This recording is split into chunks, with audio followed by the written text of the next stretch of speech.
Muy buenas tardes, este es su programa Aprendamos Economía y aquí estamos transmitiendo el canal 351.tv UJAT y también si va manejando, véanos, escúchenos en Radio UJAT, La Voz Universitaria. Este viernes es un viernes bastante importante para nosotros porque ustedes son nuestra atención, usted que nos sintoniza ahí en casita, la verdad que le agradecemos que vea nuestro programa. Hoy vamos a tener varios temas que tratar con ustedes en nuestro programa Aprendamos Economía. Y antes que otra cosa, tenemos un teléfono en el estudio, el 358-1596, para sus mensajes, para sus llamadas. Llámenos aquí, le vamos a atender lo que ustedes nos localicen. Además, acuérdense que estamos en el mes del amor y la amistad. Este gran febrero, que ya falta poquito para que esto se celebre. Estamos ahora en el día 14 de febrero. Bueno, antes de comenzar, sí me gustaría presentar aquí a mi amigo que me acompaña todos los viernes. Y además tenemos un invitado, a la mitad del programa va a estar con nosotros un personaje que ustedes conocen muy bien, el doctor Raúl López Dantes. Pero al ratito lo entrevistamos a él. Pero Gildardo. Pues muy buenas tardes a todo ese público que nos sigue por Radio UJAT y a todos desde su casita que nos están viendo por TV UJAT. Como todos los viernes vamos a analizar los principales problemas de noticias de carácter económico, incluyendo aspectos internacionales, nacionales. Muy bien, fíjate que yo no quería dejar de pasar desapercibido una fecha muy importante para nosotros. En este mes de febrero, a mediados de febrero, nuestra División Académica de Ciencias Económico-Administrativas cumple 66 años de existencia. Esta división académica nació en 1958, en febrero, en el seno de lo que era el Instituto Juárez, y meses más tarde se convierte, en noviembre, se convierte en lo que conocemos hoy como Universidad Juárez Autónoma de Tabasco. Al principio nació como Universidad Juárez de Tabasco. Pero ahí nace la ASEA, con la carrera de contador público en 1958, en febrero, nace nuestra división académica, y la verdad ha sido un proceso evolutivo muy importante que ha tenido nuestra escuela de comercio en un principio, ya que nace ahí y en sus 62, 66 años que tiene vida, creo que han pasado más de 132 generaciones que se han formado en el seno de nuestra división académica. ¿Y sabes cuántos directores han dirigido? 22 directores han pasado por esta división académica. Para mí es la división más importante de nuestra Universidad Juárez Autónoma de Tabasco. ¿Te imaginas? 66 años, Leonardo, ¿qué te parece? José Juan, tengo entendido que en el Instituto Juárez se inicia, bueno, lo que más tarde va a ser la DACEA, ¿no? Claro. Inicia una carrera de comercio, técnica, contador privado. Contador privado. ¿Qué otra carrera o qué otro, profesión también se daba? Porque no era la única. Pero para nosotros nació con esa, como contador privado. Pero ahí quien tiene mérito es el maestro Manuel Antonio Pérez Solís, que ahora tiene en paz descanso a ese hombre. Su mérito es que él, un hombre aguerrido de trabajo, ¿no? Y entonces él se mete a la gestión, y como en ese momento nuestra sociedad tabasqueña no necesitaba otro tipo de profesiones. Obviamente nacieron otras, pero nació lo que es la CEA con la carrera técnica de contador privado. El maestro Manuel Antonio Pérez Solís es el precursor de toda esta tramitología. Obviamente nace nuestra CEA hoy, nuestra gloriosa CEA hoy, en ese momento, pero era Instituto Juárez. Sí. Tiene su origen ahí. Con otras carreras. Sí, había derecho, por ejemplo. nació medicina, nació hasta veterinaria, nació ahí. Pero para nosotros lo relevante es que nace esta división académica. O sea, ahí. que son las carreras originales. Generacionales ahí. Que nacen, ¿no? Sí. Ya posteriormente se van integrando, ya cuando la UJAT se crea. En noviembre de ese mismo año. Se van integrando nuevas carreras. Entonces vemos nosotros que sí, esta división para mí es importante porque además de que es nuestro lugar de trabajo. Sí. Imagínate, en noviembre del año pasado se cumplieron 65 años de la edición. de nuestra universidad, Claro. de la UJAT. En total, sí. Sí. Y en febrero de este año, se cumplen 66 de la años ASEA. Y también de la UJAT. también de En la UJAT. noviembre del 66, en noviembre del 66 de la UJAT. O sea, a la par. En noviembre se va a cumplir. Febrero y meses más tarde nace la Más- UJAT. Y la obviamente se integra a la UJAT la carrera de contador privado, que más tarde en el 66 es que se hace como licenciatura, y así va formándose. Imagínate en este tiempo 132 generaciones.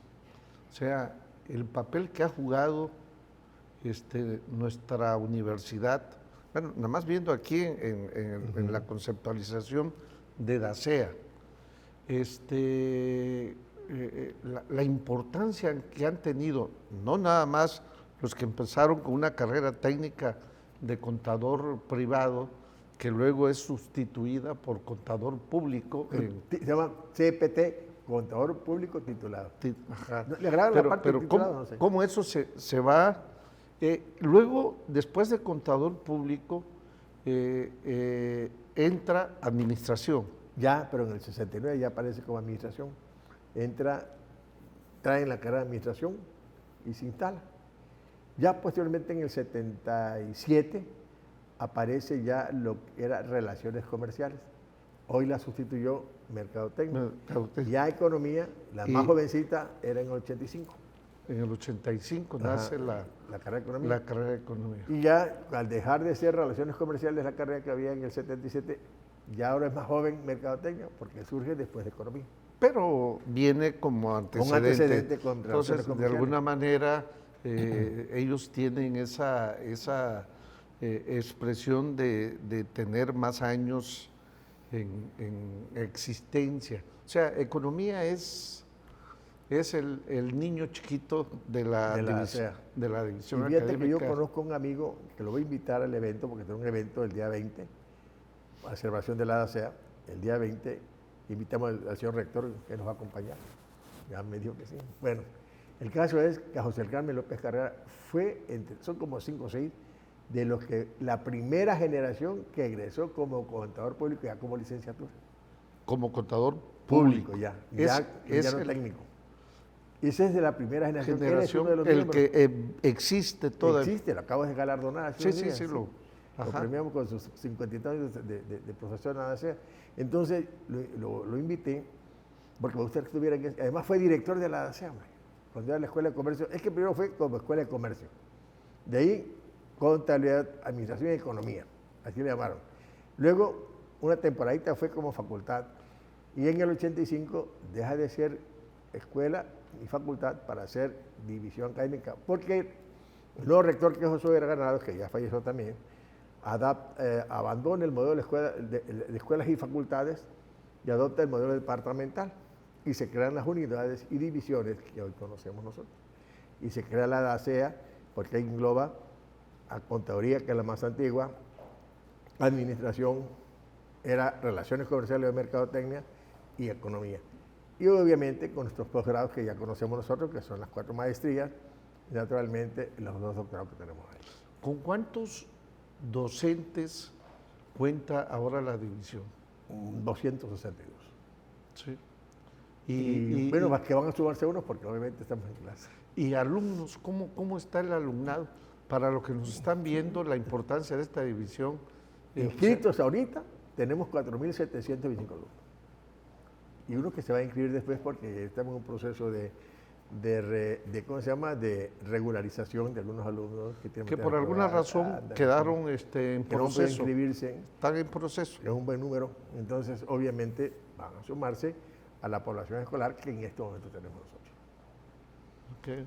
Entonces, es una división, para mí de verdad es la más importante de esta Universidad Juárez Autónoma de Tabasco. Bueno, no sé, quizá todo aquel director que tiene su división académica dirá lo mismo que yo, ¿no? Bueno, pero hay aspectos que hacen la diferencia. Claro. La DACEA se encuentra pues, en el corazón de la universidad, ¿no? Se encuentra en el famoso, ¿cómo le llaman? El corazón de la hojar. Sí, pero ¿cómo le llaman aquí? La zona de la cultura. La zona de la cultura. y en ese sentido, pues es cualquiera que viene a rectoría, que viene a las oficinas centrales, Así es. con lo primero que tiene contacto es con DACEA y otra división que está un poquito más hacia abajo, pero La no se ve DAEA. tanto, ¿sí? Pero que Está en también es muy zona. bonita esa división. Claro que sí, tiene lo suyo, todas son muy buenas. Yo creo que los rectores que han circulado en la universidad se han esmerado muchísimo en que esto mejore, en instalaciones, nosotros hasta el jardín hermoso que tenemos enfrente, ¿no? Y en infraestructura, se han preocupado por ello. Yo he estado en algunos lugares, en la parte que me corresponde, y la verdad que en infraestructura, sea, le da las 20 y las malas a otras instituciones de educación superior del área de ciencias económico-administrativas, no he visitado ingeniería, sino el área que a mí me corresponde. Y la verdad que estamos muy bien. Excelentes instalaciones, salas, profesores de lo mejor tenemos, son profesores que son doctores, que son maestros, que son SNI, que son SDPED, que son excelentes profesores y tenemos muy buen producto que hemos egresado, hombre. Hasta en Canadá están dando vueltas a nuestros muchachos, en Europa la economía, en gobierno, todos esos puntos. Tenemos un excelente, egresan muy buenos alumnos de la ASEA. Sigo platicando de la ASEA ratito, ¿te parece? ¿Cómo no?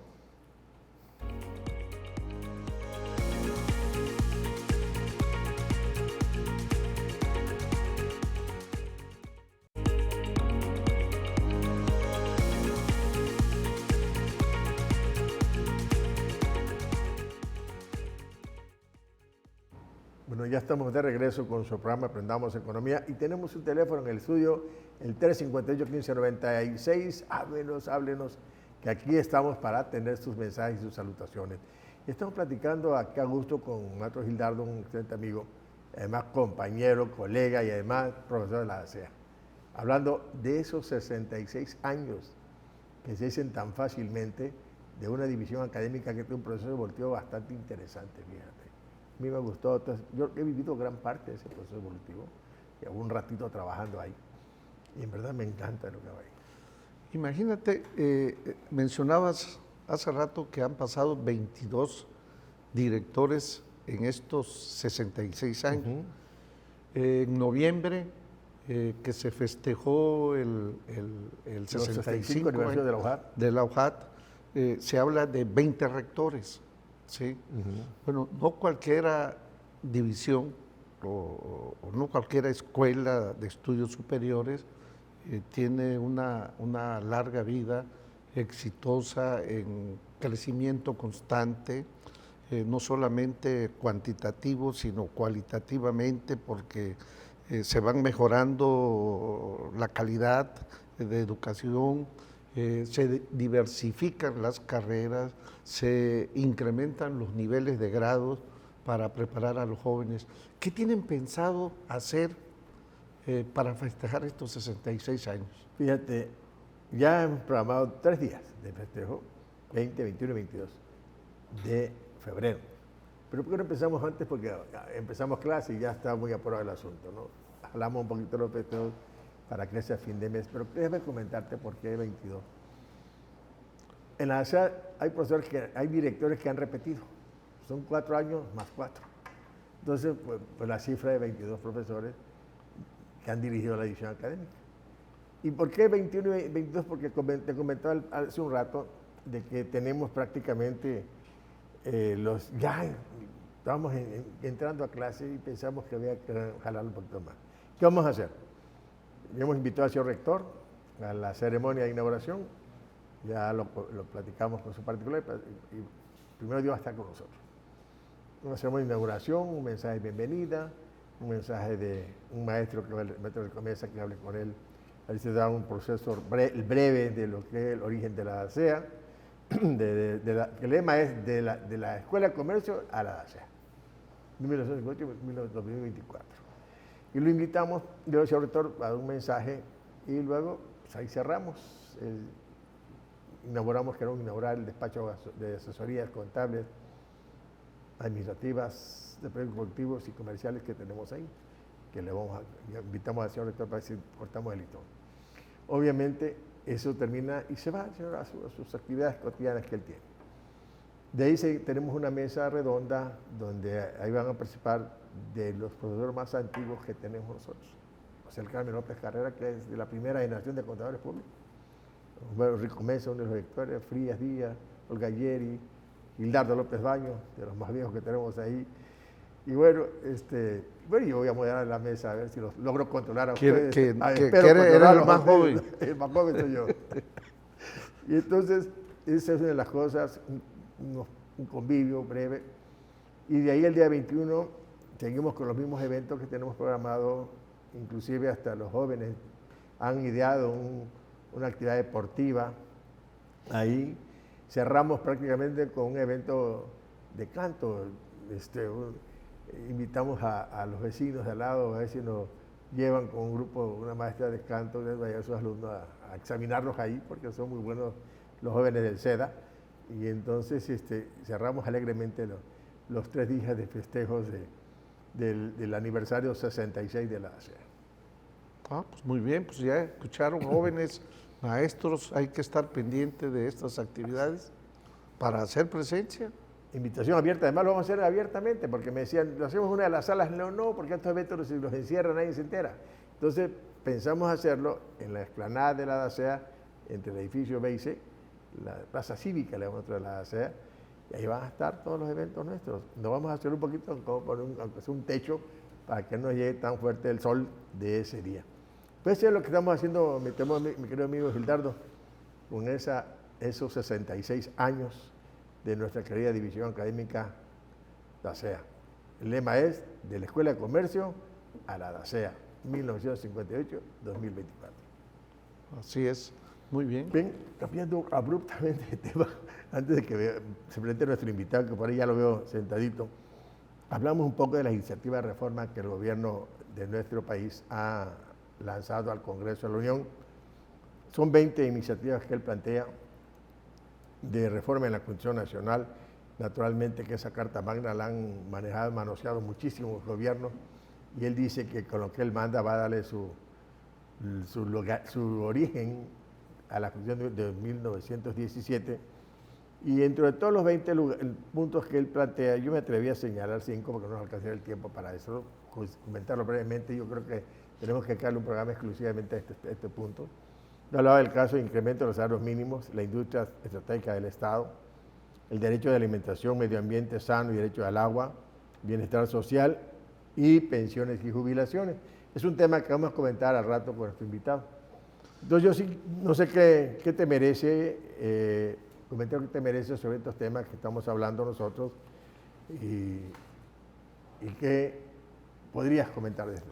Fíjate que antes de que se presentaran estas iniciativas ante el Congreso de la Unión, ya habían muchos comentarios, sin conocerlas. Bueno, claro, se basaban en lo que el presidente en su programa de la mañanera mencionaba, pero no tenían ya la documentación. Hoy ya existe toda esa documentación que se presentó.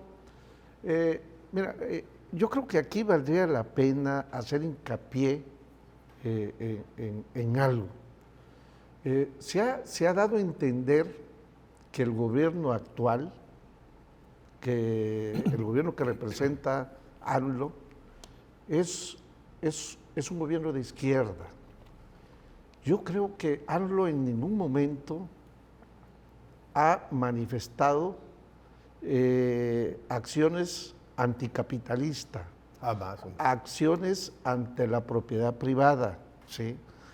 Bueno, él lo único que ha enfocado es un nuevo modelo.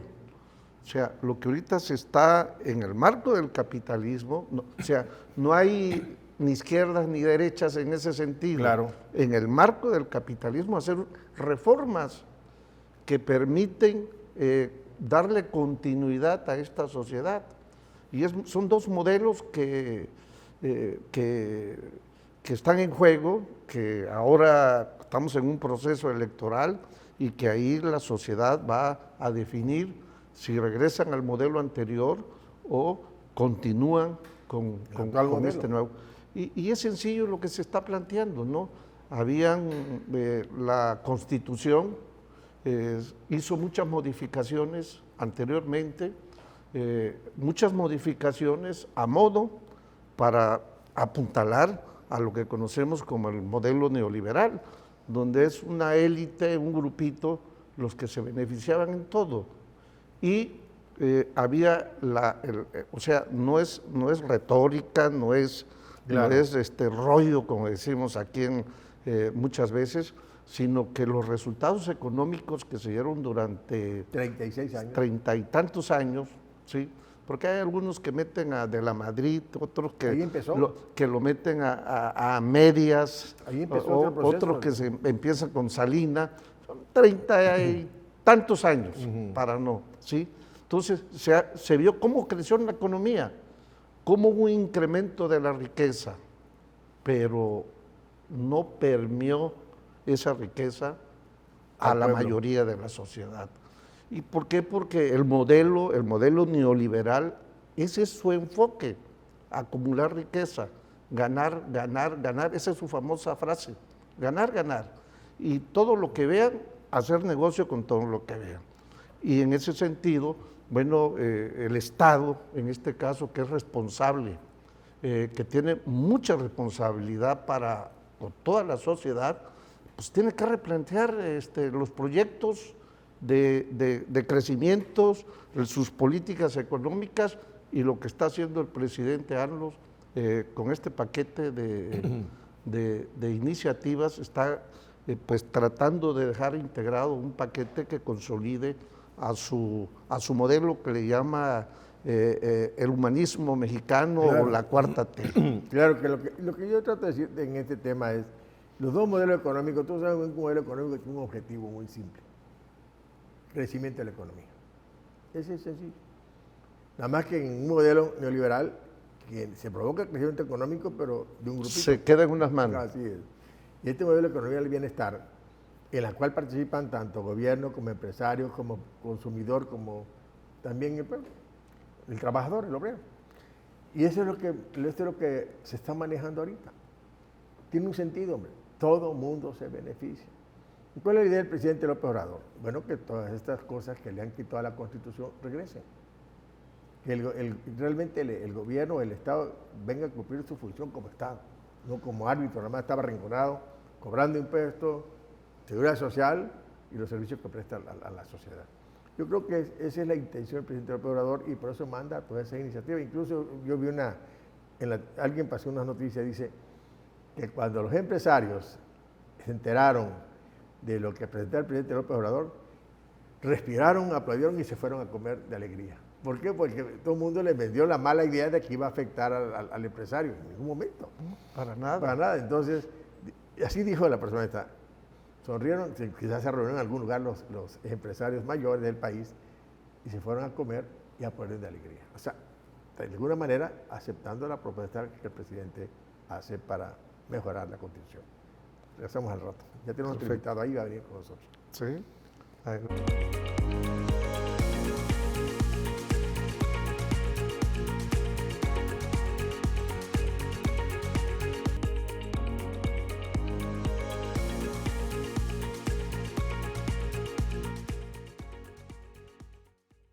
Ya estamos de regreso con el programa Aprendamos Economía, y aquí estamos con nuestro invitado, el maestro y doctor Raúl López de Antes. El maestro es licenciado en Derecho, estudió aquí en la UJAT, maestro en Ciencias Administrativas y Organización del Estado, maestro en Estudios Diplomáticos Superiores, maestro en Relaciones Internacionales, doctor en Ciencias Políticas, una experiencia laboral muy extensa que ha tenido el maestro, voy a mencionar algunas: administrador jurídico del Servicio de Administración Tributaria, el SAT, columnista y conferencista de asuntos fiscales, fundador de López Antes Abogados, profesor en varias universidades, profesor de Derecho, profesor en Medio Ambiente Legal, profesor en Derecho Laboral y Fiscal y Procesal, Derecho Aduanero, Derecho Marítimo, Derecho del Comercio Internacional, analista financiero, vicepresidente de Asuntos Fiscales de Coparmex, además secretario general de los Juchimanes, y tiene mucho que ver con nosotros aquí en esta Universidad Juárez Autónoma de Tabasco. Y muchos reconocimientos, le voy a mencionar algunos del maestro López de Antes, tuvo la presencia de Manuel Sánchez Mármol por su trayectoria profesional, el Juchimán de Plata en 2006, la presencia ministra Olga Sánchez Cordero y el premio de las asociaciones y fundaciones que apoyan a las personas con discapacidad, es una loable labor. Y bueno, Premio Estatal de Derecho, reconocimiento del Ayuntamiento del Maestro, entre otros reconocimientos. Vamos a aprovechar el tiempo platicando mejor más. Muchas gracias. ¿Le parece? Claro. Bienvenido a su programa, Aprendamos Economía. Este es su programa y está su público. Muchas gracias. Para saludarlo si usted gusta. Gracias. Pues más que nada agradecer, maestro Paz, el licenciado Gildardo igual. Es un honor para mí poder estar con ustedes en esta tarde, en estos minutos, de algo trascendental que está pasando en el país, que son, como usted lo bien dijo en el bloque pasado, estas 20 iniciativas, pero que acaparan la atención de la mayoría de las familias de este país, la del salario mínimo, que no esté por abajo de la inflación, sino arriba para no poder perder poder adquisitivo, y la otra, la más importante, sobre la pensión. Yo quiero comentarle que a veces los mexicanos somos muy olvidadizos, y la reforma de pensiones que hoy se está presentando, todo el mundo lo ve desde el punto de vista político, pero se les olvida que el 1 de febrero se inició el primer periodo de sesiones del año. Y, claro. la Constitución nos dice que en este periodo es cuando se deben presentar las iniciativas de ley, porque el segundo es más un poco lo presupuestario, etcétera, en ese sentido. Pues fíjese, ese tema que usted toca es precisamente el tema que vamos a hablar con el maestro López Mediante, las pensiones y jubilaciones. Así es. Yo comentaba hace un ratito antes de entrar al programa y antes que le recibiéramos a usted el caso de las pensiones y jubilaciones, que con ese esquema neoliberal, en 2018, cuando empieza todo ese proceso de la cuestión neoliberal, pero sobre todo esto empieza con Salinas de Gortari. Sí. ¿Se acuerda cuando formó el famoso SAR? Así es. Autor para el retiro. Entonces, ahí empieza todo ese proceso de privatización, sí, de las pensiones que el gobierno manejaba para nosotros los que nos jubilábamos, y ahí estaba manejado. Todo este proceso empieza prácticamente con él. Dos cosas fundamentales que vi rara, el caso de que Zedillo es el que ya mete, sí, la puntilla para... La ley de 1997. El otro, la otra puntilla fue la de Calderón. En el 2007. Entonces todas esas pensiones de los jubilados se vinieron prácticamente abajo. Sí. Entonces eso es lo que por mucho tiempo, yo tengo una hermana que se jubiló y ganaba una pensioncita de, sí, 4,000 pesos mensuales. Sí. Por eso vive mi hermano. Entonces el presidente López Obrador ve esa injusticia de mucha gente que dedicamos muchísimo tiempo de nuestra vida para trabajar y al final te quedas con 2,000 pesos. Sí. Entonces, este tema es el que nos atrae, claro, y la plática con usted que tenemos en este momento, mi estimado maestro. Sí. Las pensiones de este país. Sí. Estamos viviendo una situación, todos los pensionados, que sus ingresos, sí, después de trabajar 30, 40 años, se vienen a la mitad o a veces hasta la tercera parte. Sí. ¿Qué opinión merece usted? Bueno, usted dice algo muy cierto. Hay mucha gente que gana el 30% de su último salario. Y le puedo decir que el día de ayer hablé con uno que gana de pensión 3,000 pesos al mes. ¿Qué puede hacer con eso? Y la pensión, como su nombre lo determina en la propia ley, es un pago que se hace, un monto económico a una persona de manera mensual, y que se supone que con ese pago, que después de haber dado lo mejor de su vida laboral, después de los 60 o hasta los 65 años, dependiendo del tipo de pensión, pues con ese monto le debe de alcanzar precisamente para satisfacer todo lo que requiere y no seguir trabajando. Y la cuestión es que es al revés. Ahora, algo que muy poca gente sabe es que ya tenemos los primeros pensionados del sistema de Afores, de la ley del 97 de Zedillo, sí, y de Felipe Calderón en el 2007. Y déjeme decirle que apenas el 1% de todos los que han recibido su pensión por Afores, el 1% es una pensión justa, el 99% es injusta. Van desde montos que van, por ejemplo, gente que recibe en un solo pago 37,000, 46,000 pesos y que en 3 meses se lo acaba. Porque déjeme decirle algo, que en realidad las reformas anteriores, sobre todo de este año, del 97 y 2007, cambió el esquema. para que la gente directamente a través de un sistema privado, que son fondos de inversión, los famosos Afores, pudieran ahí tener ese dinero, que hay una aportación del patrón, hay una aportación del gobierno y hay una aportación del trabajador, que aunque es muy pequeña, ¿no? En este momento del 2024 la aportación del patrón es alrededor del 5.3%, la del trabajador es 1.1% y del gobierno realmente es muy pequeñita, menos del 1%, 1.2% a veces en ese sentido. Entonces, ¿qué pasa ahí? Bueno, que la gente, por más que pueda tener una pensión y que pueda tener un Afore, nunca le va a alcanzar. Claro. Ese es uno. Y por el otro lado, muy importante, esta idea de las pensiones del 97 vinieron de Chile, de 1980. Presentaron al país Chile como el mejor de las pensiones de toda América Latina, pero se les olvidó algo muy importante. Sí sacaron al gobierno de administrar esos fondos de ahorro para el retiro, pero los privados, en realidad, si usted revisa, ellos son los dueños del 20% de todos los activos de la riqueza de este país. Y las comisiones que cobraban, porque después de la reforma del 21 que hizo López Obrador, ya limitaron esa posibilidad. En el 2030 va a haber más de 176 mil millones de pesos extras por bajar a las comisiones de estas administradoras de fondos de retiro.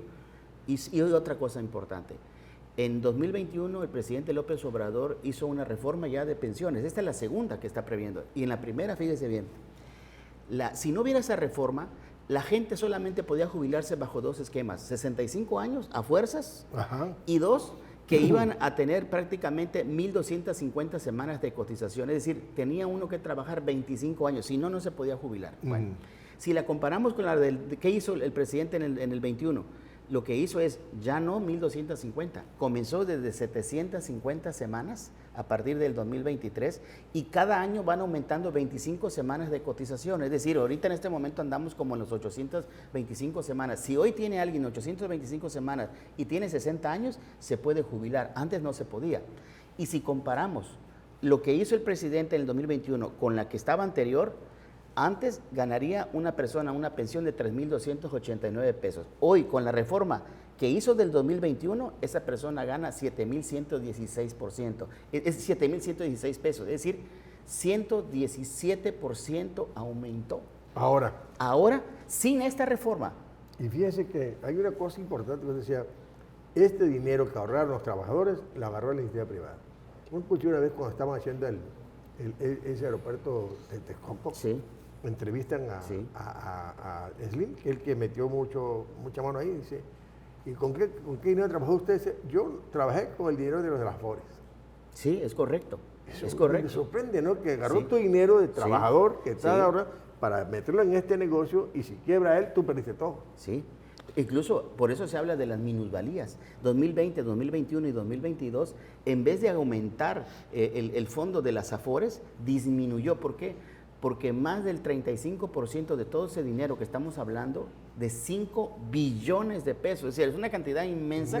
Bueno, es un porcentaje de esto está en renta variable, es decir, en el mercado de valores. Y la verdad es jugar un poco con el dinero precisamente de los mexicanos en ese sentido. Yo preguntaba algo tú. Sí, doctor, escuchando, y además por el conocimiento que tenemos de su vida profesional, de alguna manera usted es un especialista exactamente en esta materia. Sí. Leyendo diversos comentarios también de otros comentaristas y especialistas, algunos cuestionan esta reforma. Sí. Dicen que la manera en que el presidente plantea un fondo de más de 60,000 millones de pesos y todas las variables que se van a usar para ir obteniendo esto, pues que eso es algo que no alcanza, que de entrada que no tiene sustento porque no se garantiza, como por ejemplo la aportación de las empresas del Estado para estatales o descentralizadas, porque hay una diversidad de nombres que le han ido cambiando, que esa aportación cómo va a ser. Sí. ¿Cómo ve usted esto? Sí. ¿Hasta dónde estas expresiones tienen un sustento real o hasta dónde son cortinas de humo Sí. que tratan de desprestigiar a esta iniciativa. Bueno, Yo creo que teníamos que ver de qué enfoque se plantea Sí. esa iniciativa, porque por mucho que se pueda negar lo que el presidente está haciendo, porque hay grupos que no admiten prácticamente que es el presidente, porque se quieren ver afectados, pero en realidad no afecta en nada lo que el presidente propone. Yo creo que regresando, platicamos. claro, claro.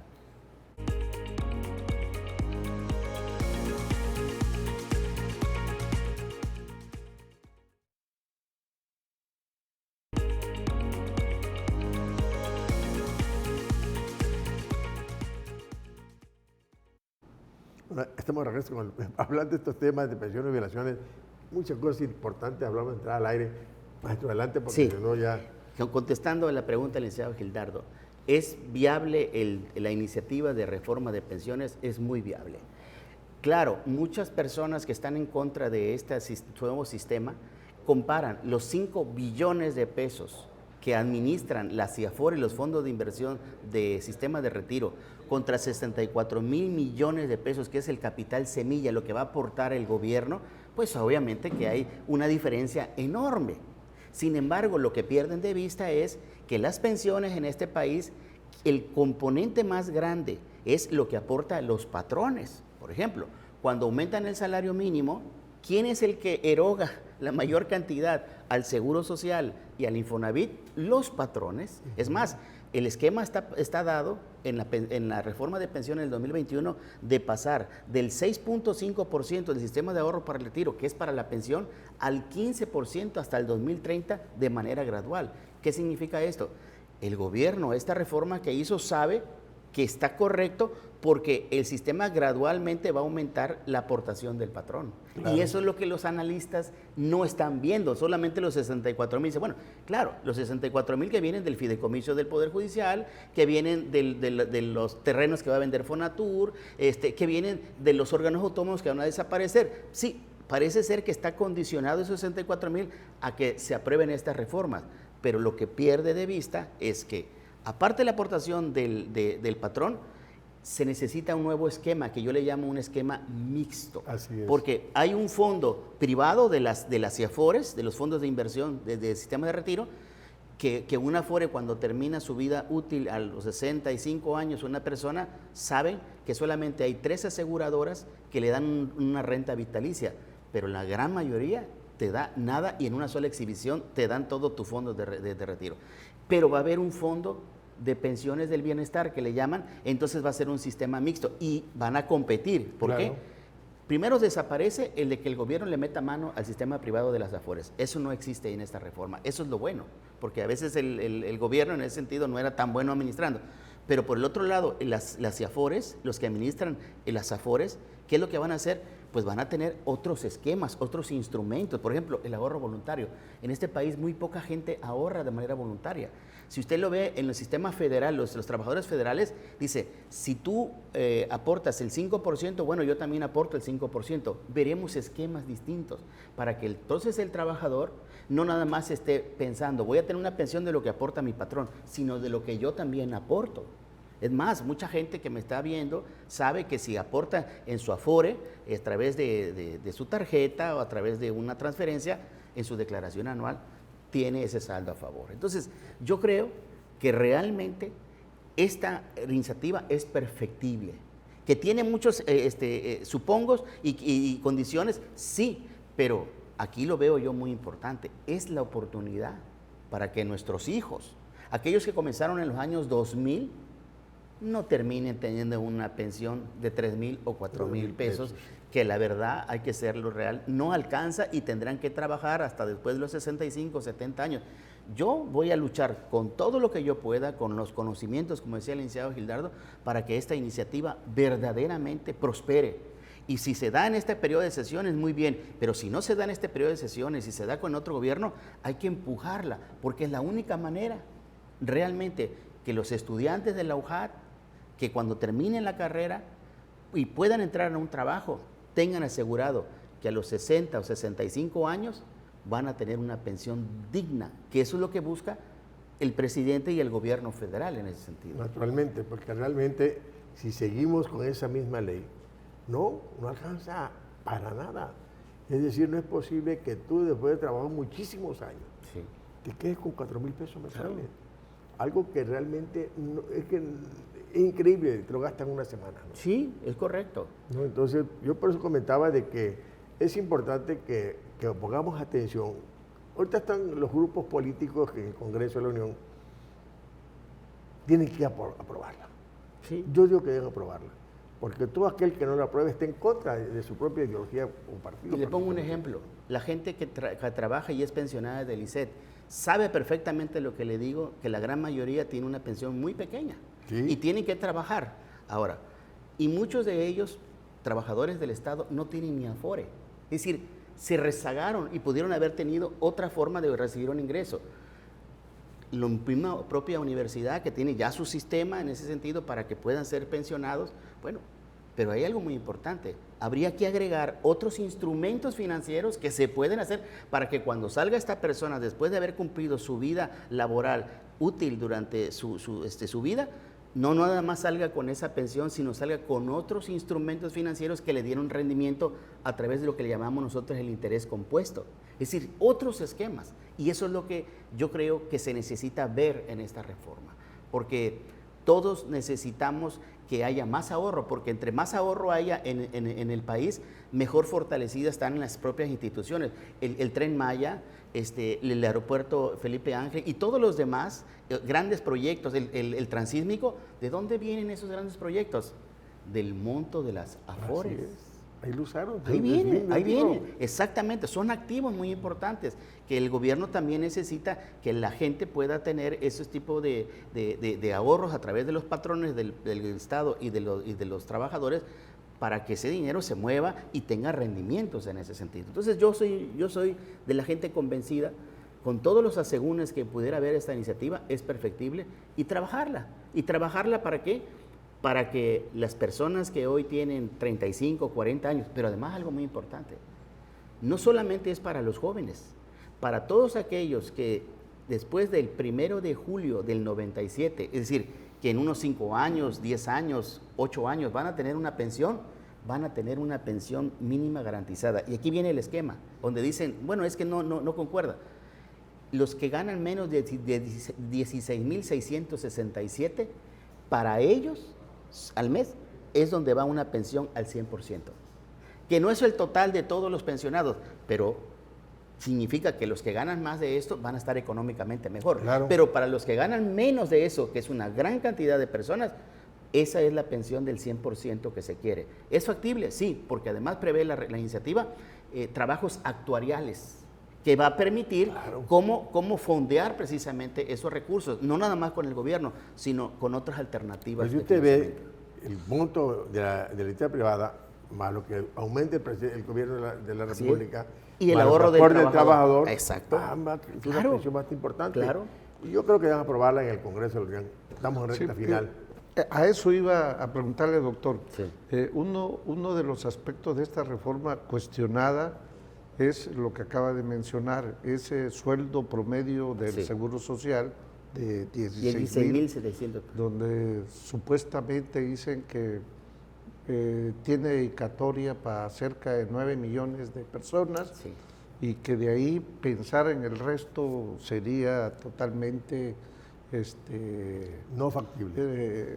no factible, o sea, no ver las opciones de concretizar.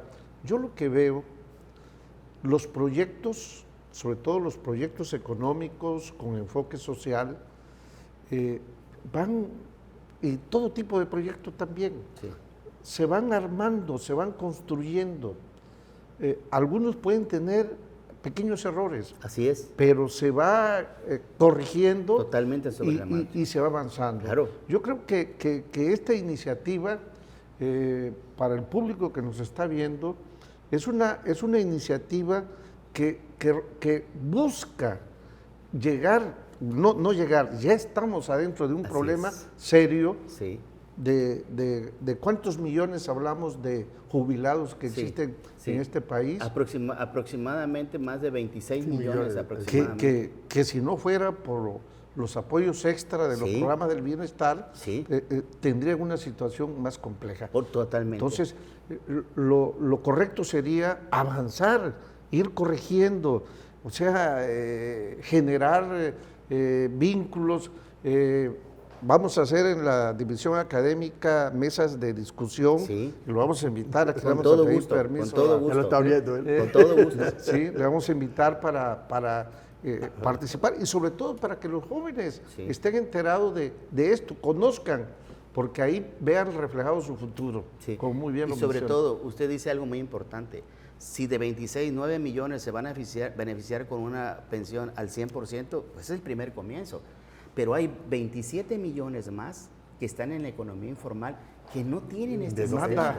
Eso, Entonces, pero están generando riqueza. Entonces, el chiste aquí es cómo convencer y tener un fondo para ese tipo de personas, porque también son mexicanos. Claro. Por eso yo creo que esta reforma de pensiones es importantísima para Que la se familia. afilien al Seguro Social y Así pagan es. también como para Así jubilarse, es, ¿no? Exactamente. Bueno, maestro, vamos cerrando el programa.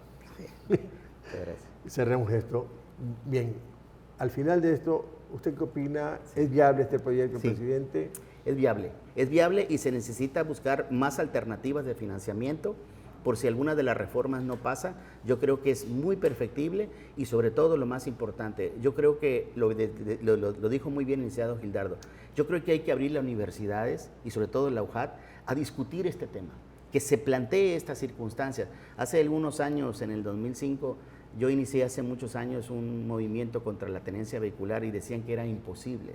Hoy es un hecho. Mi hijo, que apenas este año tuvo su primer vehículo, no pagó y ese era el objetivo. Entonces yo creo que hay que soñar bien, con los pies en la tierra y con los especialistas y expertos como son ustedes. Muchas gracias, maestro. Agradecemos de verdad que ha aceptado la invitación de nosotros.